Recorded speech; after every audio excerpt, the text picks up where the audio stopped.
wabarakatuh. Waalaikumsalam. Salam sejahtera buat kita semua. Saya mengucapkan salam buat Pak Ketua Umum Asosiasi Rumah Sakit Swasta Indonesia, Dr. Iing Iksan Hanafi Mars MH, juga Bu Sekjen Dr. Nur Arida Sofiana MBA, Magister Hukum, juga yang terhormat Pak Muhammad Joni SHMH, kuasa hukum dari Asosiasi Rumah Sakit Swasta Indonesia. Biaya COVID-19 yang belum terbayarkan, mana ARSI menagih Kemenkes terkait dengan KMK 1112, di mana prosesnya ini sudah langsung di Ombudsman Republik Indonesia. Untuk itu saya persilakan Pak Ketua Umum untuk memberikan sambutan. Terima kasih Dr. Hadi. Assalamualaikum warahmatullahi wabarakatuh. Salam sejahtera yang terhormat Bu Sekjen Dr. Arida, yang terhormat Penasihat Hukum ARSI Pak Muhammad Joni. Puja dan puji marilah kita panjatkan syukur kita kepada Tuhan Yang Maha Kuasa, karena atas berkat dan rahmat-Nya kita bisa berkumpul di tempat ini dalam keadaan sehat walafiat. Tentunya kami Asosiasi Rumah Sakit Swasta, kurang lebih anggota kami adalah hampir 1.900 dari 3.100 rumah sakit yang ada di Indonesia itu, hampir 64%-nya adalah rumah sakit swasta. Di masa pandemi tidak hanya rumah sakit swasta sebetulnya yang melayani pasien-pasien COVID gitu ya. Jadi memang rumah sakit swasta, rumah sakit pemerintah daerah, vertikal, keagamaan, semuanya memang melayani pasien-pasien COVID. Nah, ini kontribusi kita semua dari rumah sakit kepada pemerintah untuk membantu masyarakat di era COVID tersebut. Kami dari asosiasi tentunya mengucapkan terima kasih ya, karena kita diberikan kesehatan setelah melewati masa pandemi tersebut gitu. Kami sebetulnya sudah melakukan beberapa kali pertemuan baik dengan Kementerian Kesehatan ataupun dengan lembaga lain ya, terkait dengan klaim pembayaran COVID. Jadi kami di tahun 2022 ya, di tahun 2022 itu ada klaim sesuai Kemenkes nomor 5673 tahun 2021 itu sekitar 8,8 triliun. Tapi ada klaim yang berlaku mundur yang nilainya 3,4. Jadi masih ada selisih 5,4. Nah, ini yang sebetulnya yang kita tagihkan ke pemerintah di era sekarang, mungkin banyak bansos dan lain-lain ya, cukup banyak, padahal kami di bidang medis masih punya piutang ke pemerintah, karena ini sangat membantu untuk pelayanan rumah sakit. Tentunya nanti dari penasihat hukum akan menjelaskan mungkin proses dan sampai saat ini seperti apa. Jadi detailnya kami persilahkan ke Pak Muhammad Joni, mungkin nanti juga Bu Sekjen juga akan menambahkan kalau ada pertanyaan-pertanyaan. Silakan Pak Joni. Ya, terima kasih Pak Ketua Umum PPRSI, Pak Dr. Iing Iksan Hanafi Mars MH, Ibu Sekjen Dr. Nur Arida Sofiana MBA MH, Dr. Hadi, Kompartemen Hukum, dan Bapak Ibu sekalian, kami hari ini mengucapkan terima kasih atas kehadiran media. Yang kedua, tentunya mengharapkan kerjasamanya untuk bisa menyuarakan suara hati daripada Asosiasi Rumah Sakit Swasta Indonesia yang menyampaikan pendapatnya dan juga desakannya agar melakukan kembali ada pembayaran yang belum dilakukan atas tagihan pembayaran pelayanan pasien COVID-19 yang belum dituntaskan. Mengapa belum dituntaskan? Karena ada soal dalam hal juknis, petunjuk teknis cara pembayaran dengan menggunakan yang semestinya menggunakan KMK 5673 tahun 2021, kemudian di tengah jalan tahun 2022 pada tanggal 7 April 2022 dikeluarkan juknis yang baru KMK 1112. Dengan KMK 1112 itu yang keluar di bulan April, tanggal 7 April, namun diberlakukan surut ke belakang tanggal 1 Januari dan menggunakan tarif baru yang nilainya lebih rendah dari tarif yang dalam KMK 5673. Padahal teman-teman rumah sakit, dokter dan tenaga kesehatan rumah sakit secara keseluruhan sudah bekerja, sudah belanja, sudah bayar-bayar, sudah keluar uang karena didahulukan, membayarkan lebih dahulu, lantas pemerintah membayarkannya. Jadi ini adalah reimbursement, penagihan yang setelah dibayarkan. Jadi praktis memang apa yang sudah dibayarkan itulah ada selisih, ada tagihan yang tidak bisa diklaim karena keluarnya KMK nomor 1112 tahun 2022 ini. Jadi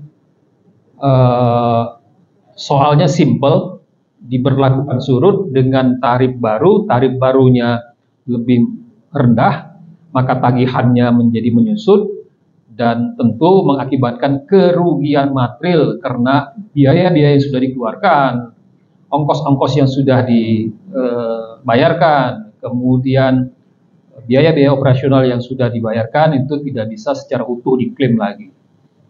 Dengan demikian maka tentu rumah sakit, dan ini bukan cuma 1-2 rumah sakit, tapi banyak dalam jumlah yang seperti disampaikan oleh Dr. Ing tadi, menimbulkan kerugian dalam jumlah yang banyak, dalam jumlah yang besar, dan juga massal karena hampir semua rumah sakit anggota ARSI itu ikut di dalam program penanganan pelayanan pasien COVID-19 yang kemarin. Kita sudah mengingatkan Menteri Kesehatan. Oh ya, sebelumnya adalah juga sebelum terbitnya KMK 1112 tahun 2022 itu sama sekali tidak ada pembicaraan, sama sekali tidak ada konsultasi, sama sekali tidak diajak bicara, lantas keluar begitu saja dengan alasan-alasan yang tentunya tidak dapat diterima begitu saja. Bagaimanapun telah ada biaya, ongkos, dan hal-hal yang merupakan bersifat material yang sudah dikeluarkan. Untuk itu kita melakukan somasi, terus terang kita sudah somasi Menteri Kesehatan pada 5 Desember 2022, tapi karena kita tidak mau gerak sahur rusuh, kita tidak publikasikan, dan sudah sampai 3 kali somasi, alhasil memang tidak ada respon yang memenuhi kebutuhan atau permintaan dari ARSI perihal pembayaran terhadap sisa yang belum dibayarkan.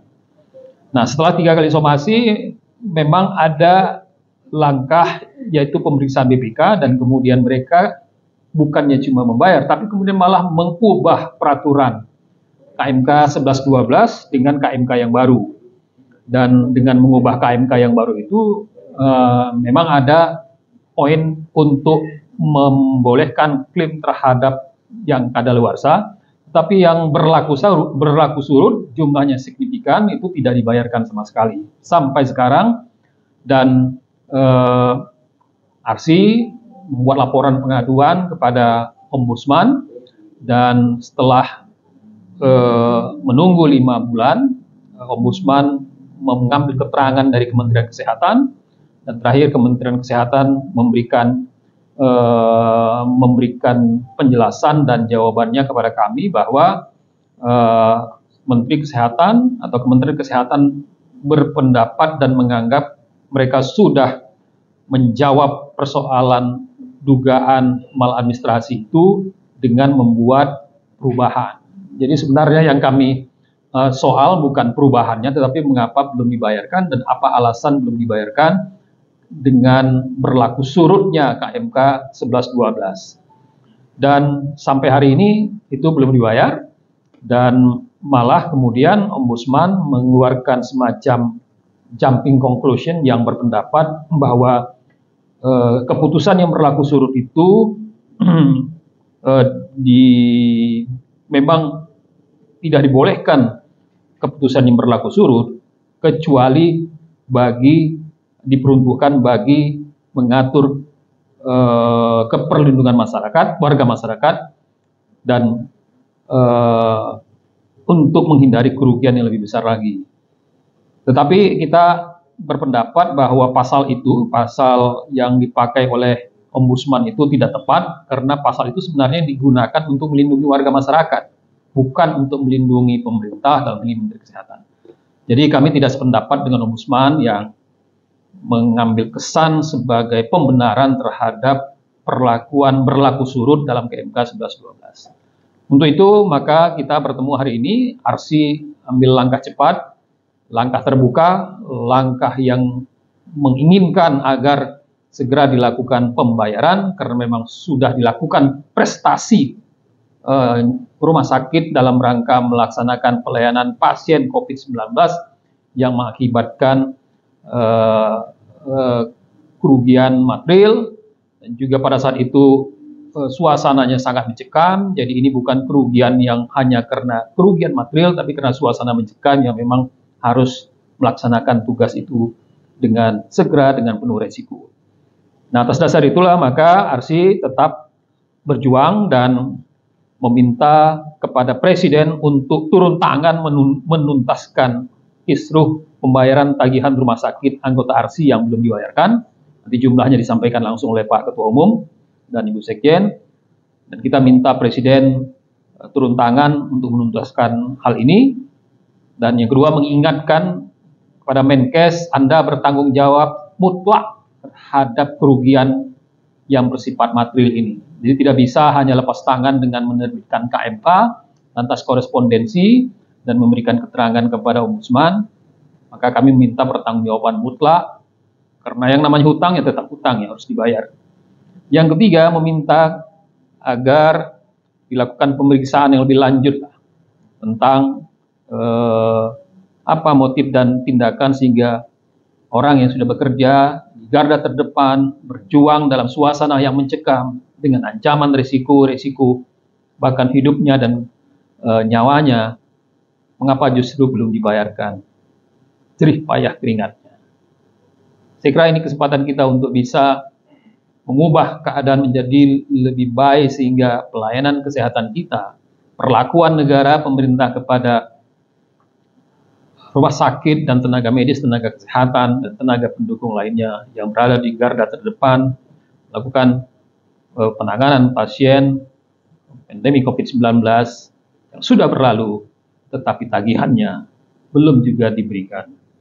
Saya kira itu sebuah ingatan bagi kita bahwa mestinya keringatnya harus sebelum kering sudah dibayarkan jasanya. Saya kira itu yang kami sampaikan, dan mungkin apa langkah-langkah selanjutnya kita dengarkan apa yang dari Ketua Umum dan Sekjen Pengurus Pusat ARSI. Bila itu hidayah, Assalamualaikum warahmatullahi wabarakatuh. Disampaikan oleh penjelasan oleh Ketua Umum dan sekaligus oleh kuasa hukum kami, Bapak Joni SHMH. Tentunya pada dasarnya ARSI pada hari ini mengucapkan terima kasih kepada teman-teman media yang sudah hadir untuk melakukan press conference. Tentunya adalah suatu langkah dari ARSI, karena sudah hampir 1 tahun lebih kami melakukan permohonan kepada Menteri Kesehatan sebelum kami melakukan somasi dan menunjuk kuasa hukum. Itu kami sudah berproses untuk minta kepada Kementerian Kesehatan untuk menunda KMK 1112 tahun 2022 itu. Namun karena tidak ada jawaban secara memuaskan kepada surat ARSI yang ditayangkan oleh Kementerian Kesehatan, akhirnya kami memutuskan dari pengurus pusat bersama ARSI cabang dan anggota untuk meneruskan untuk melakukan somasi kepada Kementerian Kesehatan karena telah menerbitkan KMK 1112 tahun 2022 tanpa melibatkan stakeholder. Dalam hal ini peraturan terbit dengan berlaku surut. Kalau tidak salah peraturan itu terbit di tanggal 7 April 2022 untuk meniadakan KMK tahun 2021 nomor 5673 tentang petunjuk pelaksanaan klaim pembiayaan COVID-19. Tentunya dilihat dari peraturan yang berlaku mundur dan tarif yang ditetapkan pada petunjuk teknis pembiayaan klaim itu sangat sekali jauh berbeda, dan ini tarifnya lebih rendah dari KMK sebelumnya, yaitu KMK 5673 tahun 2021. Tentunya ini akan berdampak sangat sudah terjadi ya, berdampak terhadap kerugian bagi rumah sakit swasta tentunya yang pada saat melayani COVID ya, kami sudah turut berkontribusi dan tentunya tanggung jawab kami rumah sakit swasta juga membantu pemerintah dan membantu pasien-pasien penderita COVID dan tenaga kesehatan di garda terdepan itu sangat membuat kaget anggota kami. Tentunya dengan selisih tarif yang hampir berkurang 60% dari tagihan yang kami harus tagihkan, yang dari tarif 5673 terbit KMK baru 112 bulan Juli itu berlaku mundur. Tentunya pelayanan ini sudah dilaksanakan oleh pemberi pelayanan, dalam hal ini adalah rumah sakit dan tenaga kesehatannya. Itulah akhirnya kami berniat, karena peraturan ini berlaku mundur yang tidak semestinya, kami menunjuk kuasa hukum untuk membantu kami untuk bagaimana untuk menunda KMK 112 ini agar dibatalkan. Namun tidak ada ujung putus daripada keputusan dari Kementerian Kesehatan. Memang kami sudah pernah diundang oleh Menteri Kesehatan karena kami ingin mengadakan advokasi, namun juga jawaban dari Menteri Kesehatan belum menyetujui dari usulan yang Arsi sampaikan. Akhirnya beberapa tadi sudah disampaikan oleh Bapak kuasa hukum kami, Bapak Joni. Akhirnya sebagai masyarakat kami mengadu kepada Ombudsman karena kami sebagai pemberi layanan di sini mewakili dari fasilitas kesehatan rumah sakit swasta yang dalam hal ini berdiri mandiri ya, tanpa dapat subsidi dari pemerintah, dan juga kami juga harus berhubungan dengan tenaga kesehatan kami yang sudah memberikan pelayanan. Namun jawaban Ombudsman yang kami tunggu 5 bulan terkesan membenarkan dari keputusan dari Menteri Kesehatan, yaitu sampai hari ini kami belum terbayarkan sesuai yang disampaikan oleh Bapak Joni dan Ketua Umum kami. Selisih biaya yang kami tagihkan 8,8 triliun dan terbayarkan dengan KMK 1112 tahun 2021 hanya sebesar 3,4, dan masih ada biaya yang 5,4 triliun yang masih belum dibayarkan kepada kami, khususnya dalam hal ini rumah sakit swasta. Nah, dalam hal ini akan berdampak juga karena dengan adanya sudah memberikan pelayanan dan juga sudah merencanakan dalam hal untuk pembelian peralatan kesehatan dan juga pembiayaan terhadap nakes yang telah menangani COVID ya. Artinya biaya yang sudah dibayarkan ini dampaknya akan berdampak kepada pelayanan kesehatan kepada masyarakat tentunya, yang sudah direncanakan untuk di dalam proses penganggaran di tahun yang berjalan tahun 2022, tapi dengan peraturan ini akhirnya menjadi terhambat, dan pada saat ini kami sedang melakukan proses di dalam pemulihan ya pasca pandemi. Tentunya biaya itu sangat membantu bagi rumah sakit swasta di dalam proses pengembangan dan pembenahan di pasca pandemi ini. Mungkin itu dari kami. Tentunya tadi sudah disampaikan oleh Pak Joni, kami karena sudah buntu di dalam hal ini Arsi kepada Kementerian Kesehatan, dan juga bahkan kami juga pernah berdiskusi kepada Menko PMK dan juga Ombudsman. Terakhir kami meminta bantuan kepada Presiden Republik Indonesia untuk membantu kami untuk menyelesaikan hal-hal yang kami harapkan, yaitu pembayaran klaim COVID yang masih tertunda sampai saat ini sesuai dengan PMK 5673 dari mundurnya KMK 112 ya, dari Januari sampai bulan Juli yang memang belum dibayarkan. Dan kita anggap peraturan berlaku mundur sudah dijelaskan oleh kuasa hukum kami bahwa peraturan mundur itu hanya diperbolehkan apabila untuk melindungi masyarakat. Tapi dalam hal ini kami berharap sesuai dengan peraturan Undang-Undang Nomor 30 2014 tentang administrasi pemerintahan, kami berharap Presiden untuk melindungi kami dan juga membantu kami untuk menyelesaikan masalah ini. Karena melihat jumlah rumah sakit swasta di Indonesia, tadi sudah disampaikan ada 60% yang turut berpartisipasi untuk melayani masyarakat di Indonesia ini. Terima kasih, itu saja dari kami. Melengkapi dari Pak Ketum dengan Pak Joni selaku kuasa hukum kami. Mungkin itu saja, mungkin nanti dilanjutkan untuk tanya jawab lebih lanjut dengan teman-teman media. Itu saja, saya akhiri dengan wabillahi taufik wal hidayah. Wassalamualaikum warahmatullahi wabarakatuh. Tanya tadi Ibu Sekjen menjelaskan bahwa sudah ada rumah sakit yang terdampak dari terkait politik dari data yang belum dibayarkan ini. Kira-kira boleh dijelaskan Bu dampaknya apa? Apakah ada rumah sakit yang terganggu untuk operasionalnya atau memberikan pelayanannya gitu? Selanjutnya untuk apakah dari pihak Kemenkes sendiri sama sekali tidak mengeluarkan jawaban secara resmi terkait somasi yang harga yang ini gitu.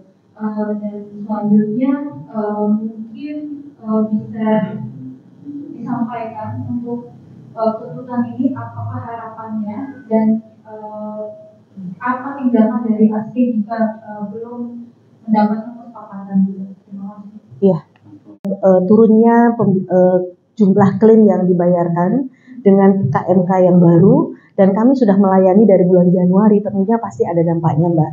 Karena dengan kami sudah melayani khususnya rumah sakit swasta tanpa subsidi dari pemerintah, kami sudah mengeluarkan pembiayaan terlebih dahulu untuk bagaimana kami bisa tetap melayani masyarakat, ya, khususnya di dalam pandemi COVID saat itu. Pembelian alat kesehatan, membayarkan tenaga kesehatan, di sini dokter dan tenaga kesehatan yang lain, tentunya ini sudah kami handle dulu Mbak.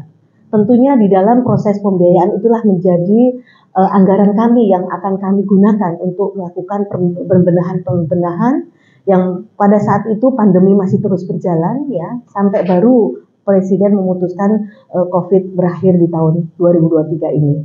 Artinya dana yang kami keluarkan ini tidak kembali, yang sesuai yang rumah sakit sudah ya, yang memang dikira uang akan masuk dan kami sudah menganggarkan untuk perbaikan-perbaikan untuk pembiayaan dan pelayanan ya. Jadi dan tahun 2023 ini pun belum pulih sempurna ya, karena melakukan di dalam proses pandemi kepada transisi setelah pandemi ini juga cukup rumah sakit swasta harus bangkit, dan di sini kami tidak dapat subsidi dalam hal pembiayaan baik alat kesehatan maupun dengan pembiayaan terhadap tenaga kesehatan kami seperti itu. Ya pasti nanti berdampak terhadap mutu dan pelayanan kepada masyarakat. Tapi ya alhamdulillah dengan terus berjalan ya, pandemi telah berakhir, tapi tentunya kami juga tetap siaga dalam kondisi kedepannya kalau terjadi pandemi kembali. Mungkin itu Mbak Aisyah. Yang kedua tadi tanggapan dari Kementerian Kesehatan terhadap somasi kita, mungkin saya bisa dibantu oleh Pak Joni Pak terhadap somasi kita, mungkin monggo Pak. Iya, yang ingin kami sampaikan bahwa sebenarnya tidak ada alasan yang disampaikan mengapa berlaku surut, karena tidak ada alasan berlaku surut karena prestasi sudah dibayarkan, ya ini tinggal realisasi pembayaran. Ibarat contoh sebagai metafornya ya, kalau kita udah makan bakso ya bakso harus dibayar. Ini kan tidak dibayar karena berlaku surut, sehingga mengakibatkan kerugian yang nyata, bukan kerugian yang mengada-ada. Dan ini tanggung jawab mutlak Menteri Kesehatan karena membuat kebijakan. Dan saya kira ini juga harus ditelusuri apakah ini ada persetujuan Presiden. Saya kira jangan sampai Menteri Kesehatan membuat kebijakan yang akhirnya merugikan asosiasi rumah sakit, merugikan rumah sakit swasta, yang pada ujungnya merugikan karyawan, merugikan tenaga kesehatan, merugikan tenaga medis, merugikan tenaga pendukung, merugikan warga masyarakat, merugikan industri, merugikan dunia perumah sakitan kita. Gitu kan. Jadi ini kita harus bisa meminta agar prestasi ya tetap harus dibayar. Karena prestasi, karena tagihan, karena apapun itu harus dibayarkan. Kan ini adalah hubungan keperdataan, hubungan prestasi lawan kontra prestasi. Ada sesuatu yang sudah dikerjakan, sudah dilaksanakan sebagai prestasi rumah sakit, melakukan pelayanan pasien COVID-19 pada saat yang sangat kritis, sangat berbahaya, beresiko tinggi, tentunya harus dibayarkan dan bahkan mestinya dibayarkan dengan apresiasi yang sangat segera dan sangat lebih baik daripada kemudian alhasil justru dibayarkan dengan tenggat waktu dengan berlaku surut. Saya kira itu sesuatu yang tidak masuk akal, sesuatu yang tidak adil, sesuatu yang sewenang-wenang, dan kita minta tanggung jawab mutlak dari Menteri Kesehatan agar bisa memenuhi kewajibannya terhadap prestasi yang sudah dilakukan oleh rumah sakit. Jadi poinnya adalah kita meminta tetap kewajiban-kewajiban yang melekat pada Menteri Kesehatan itu harus direalisasikan. Saya kira itu. Terima kasih. Dan Presiden bagaimana bisa membantu klaimnya. Jadi tadi karena selisihnya itu besar, hampir 63%, bayarkan dari 8,8 P, harusnya dibayar 3,4, artinya masih selisih tadi ada Presiden 5,4. Nah ini bagi kami di rumah sakit tentunya ini sangat berarti sekali. Bagaimana kami harus membayar honor dokter, bayar gaji karyawan, membayar juga prestasi dan lain-lain. Tapi yang lebih penting lagi adalah adanya ketidakkonsistenan. Jadi satu peraturan yang sudah berjalan tiba-tiba diberlakukan mundur. Padahal saat itu adalah kondisi sedang pandemi gitu ya. Kondisi sedang pandemi, jadi tidak bisa dinilai dalam kondisi normal. Jadi saat ini semua sumber daya yang ada di rumah sakit berusaha optimal. Jadi harapan kami Presiden bisa membantu bagaimana hal ini bisa dilakukan pembayaran untuk teman-teman di rumah sakit. Mungkin ada beberapa pertanyaan Pak yang saya tanyakan. Tadi mungkin dari sekitar 1.900 yang kalau di dalam akuntansi itu berarti Pak rumah sakit yang terdampak apakah semuanya? Kemudian yang kedua mungkin tadi melanjutkan dari pertanyaan sebelumnya tadi sempat disinggung rencananya seperti apa Pak langkah hukum ketika nanti misal tidak ditanggapi lagi karena sudah 3 kali somasi gitu kan, apakah akan ada judicial review kah terkait aturannya atau langsung malah memperkarakan case karena tidak konsistenannya tadi. Pak Joni bantu. Terima kasih. ARSI punya mandatori atas nama anggotanya. Anggotanya itu adalah rumah sakit swasta Indonesia. Dan saya kira mandat kepada ARSI adalah untuk menyelesaikan soal ini dan langkah-langkah hukum maupun non-hukum tetap akan dilakukan memperjuangkan itu. Dan langkah-langkahnya sudah kita sampaikan somasi 3 kali, kita sudah lakukan laporan kepada Ombudsman. Kita lagi mencadangkan beberapa langkah hukum lagi, apakah itu gugatan ke perdata atau juga barangkali judicial review terhadap naskah tersebut. Kita akan dalami, walaupun ada hal yang juga perlu dikritisi karena KMK ini kan bentuknya adalah keputusan dan bukan peraturan. Jadi karena keputusan bukan peraturan memang, tapi anehnya isinya, kontennya, dalamannya itu adalah regeling yang mengatur. Aneh sekali memang keputusan di dalamnya itu ada pengaturan regeling dan bersifat memaksa karena ada angka, ada juknis tentang pembayaran, ada juknis tentang pengurangan atau berlaku surut.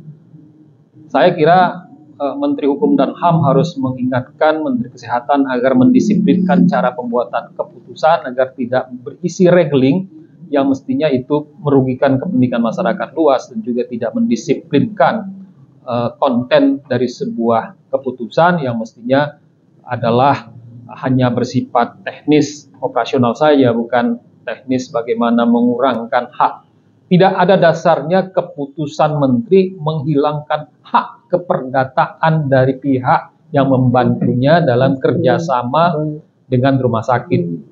Apalagi itu berkaitan dengan nilai rupiah, dengan nilai yang harus dibayarkan, berkaitan dengan kerugian yang nyata akibat daripada tidak dibayarkan.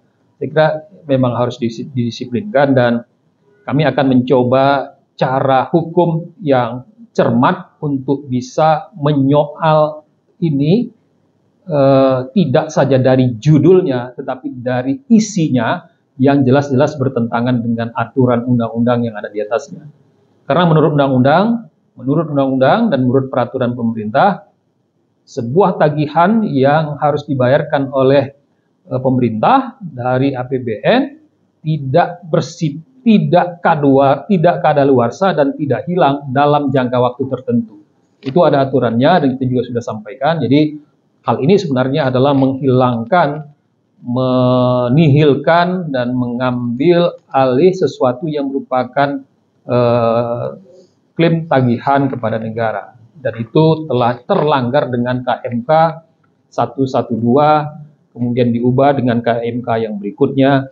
Dan ini yang akan kami soal, dan mudah-mudahan itu nanti ada harapan kita supaya langkah ini bukan cuma persoalan realisasi pembayarannya, tetapi mendisiplinkan kebijakan dalam bentuk KMK harus tidak lagi mengatur hal-hal yang sifat regeling yang merugikan kepentingan masyarakat, kepentingan rumah sakit, kepentingan publik dalam arti yang luas.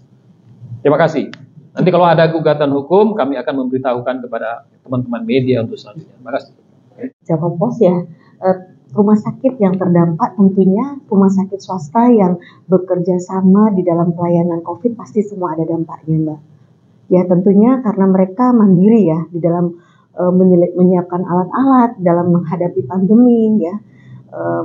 Membuat suatu redesign ruangan-ruangan isolasi dengan harus membayar tenaga kesehatannya, obat-obatannya sudah kami keluarkan, tapi tiba-tiba peraturan itu terbit dan kami sudah mulai dari bulan Januari sampai Juli untuk melayani, namun tiba-tiba di bulan Juli itu kami dibayar berlaku mundur di Januari dengan tarif yang jauh sekali ya, selisihnya hampir tadi 60%. Ya, jadi ini yang membuat teman-teman kami ya rumah sakit swasta anggota kami mungkin mereka sampai sekarang ini bisa bertahan, mungkin dalam waktu itu mungkin meminjam uang di bank ataupun dengan dana talangan dan sebagainya sehingga mereka bisa tetap bertahan seperti itu.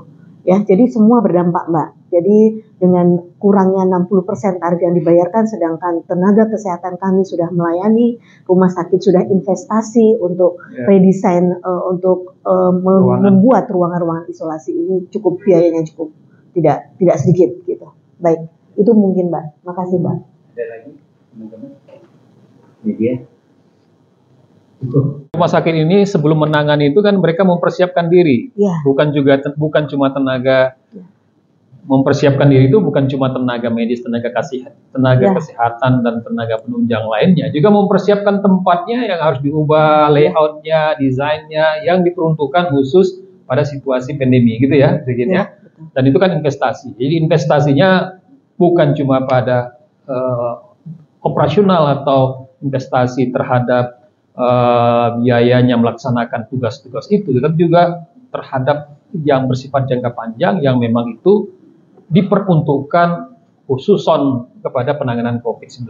Jadi implikasinya cukup luas kepada investasi, kepada pandemi, kepada pelayanannya itu sendiri, tenaga medis, tenaga pasien, farmasis, pendukung dan lain-lain, biaya-biaya operasional dan seterusnya, yang itu yang harus direcovery dan karena tidak secara utuh dibayarkan punya implikasi bukan cuma kerugian material, tapi juga dalam arti sustainability, keberlanjutan daripada pengelolaan rumah sakit yang tentunya terimbas. Dan untuk merecovery-nya ya perlu keseriusan dan kesehatan yang lebih prima lagi untuk itu. Disitulah saya kira pemerintah sebagai pemegang mandat daripada konstitusi, di dalam konstitusi disebutkan bahwasanya negara ini harus menyiapkan infrastruktur pelayanan kesehatan. Dan saya kira inilah bagian daripada tanggung jawab negara untuk bisa melaksanakan sebagian tugasnya yang nggak bisa dilaksanakannya sendiri. Karena itu butuh rumah sakit swasta.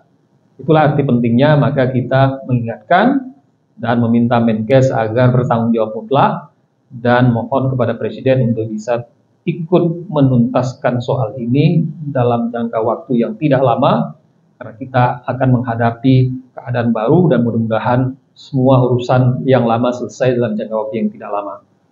Saya kira itu, terima kasih. Assalamualaikum warahmatullahi wabarakatuh. Cukup. Saya mungkin perlu diberitahu juga bahwa operasional rumah sakit dengan APD-nya sampai sekarang juga kita masih sampai dilakukan endemi, kita masih tetap di rumah sakit itu dengan APD. Mungkin itu yang menjadi beban berat buat kita. Terima kasih kepada Pak Ketua Umum, Bu Sekjen, dan juga penasihat hukum dan juga teman-teman wartawan. Saya akhiri siaran pers ini.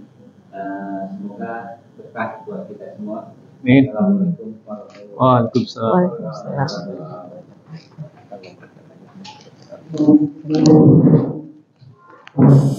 Jadi ternyata prestasinya juga banyak.